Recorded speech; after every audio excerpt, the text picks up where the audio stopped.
fuck it. My name is Luis Galindo. I'm 27 years old, and I'm an alcoholic. Let's go get a beer. Do you have your ID? So yeah. For the last month or so, I've been in Vietnam, Thailand, Japan, Mexico, and right now I'm in San Antonio. Just got back from Austin, and the problem is school started last Thursday. I can't say why I do what I do. It's just because I don't know anything else to do. At one point I was doing my college and I dropped out of film school because I was like, I need money. So I became a firefighter. That fucking thing's not for me.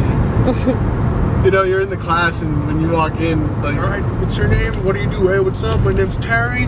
I play football in varsity. It's like, and then they go to you and it's like, hey, I'm Luis. I'm a skateboarder. I make films and I paint. And it's like, what and the I don't fuck? know what I'm doing what here. What are you doing here, you know? I ride a skateboard because when I was a kid, I couldn't do the baseball thing with the bat that you hit the ball. I couldn't catch it. I don't know how to kick a ball. And I don't know, like the whole team sports thing never was for me. It's not like I'm a punk and I don't like rules. No, it's just so hard because you know when you play those type of sports, you gotta fucking win. Like you gotta win. Make sure you win. You know, and it's like win against who, or like you gotta win them. Like he won. It's such a.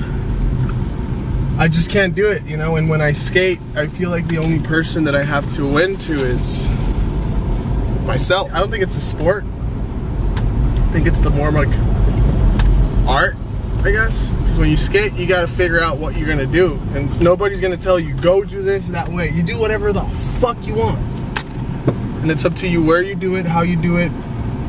Do you know how to get back? See, like, look at that, right? You can fucking skate that, and it's not built for skateboarding, but if it's up to you and how fucking.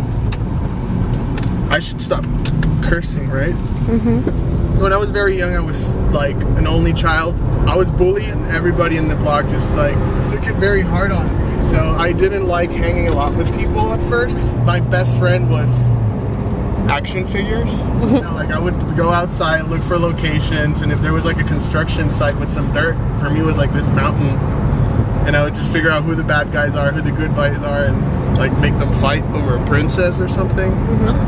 I discovered clay, and I would have the action figure and figured out it was better to just make a replica of it and play with it. Because that way you can trash it, you can put it back together, and it moves better.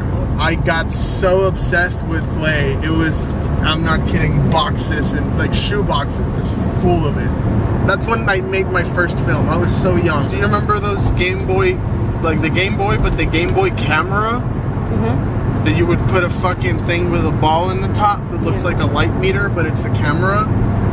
You could take 35 pictures and you would have like an album to look at them. But then you figure out that if you just leave the button, they go like and yeah, I did this little figure of a guy, and I remember the story up to this day. He came into the frame, he picked his nose, and then a box of Kleenex fall on top of him and squeeze him down. That was it. One summer I wasn't going to take classes or go travel anywhere. I was just going to stay home, so I went to a Hobby Lobby, bought 10 canvases and a bunch of acrylic paint, and I was like, I'm going to learn how to paint. Painted 60 pictures in 1 year. I threw out that show, one in El Paso, one in Juarez, got a bunch of money, financed the film. This is my first like short that's 60 people worked on it. It's called Meat. Runs for 22 minutes. Just being around cameras, watching movies, and I don't know, being creative, I guess. It just turned me into this, you know, like I have to make movies. Until you realize you're an artist and you can say it, like I'm an artist, that's when you're gonna start doing your craft. When you believe it. Because if you don't believe it, nobody's gonna fucking believe it. In order to achieve success, you know, stay away from your comfort zone. Try is a setup word for failure. Free time is the worst enemy of success. That's it. I'm done. I don't know what the fuck to say anymore. What should we talk about? I don't know.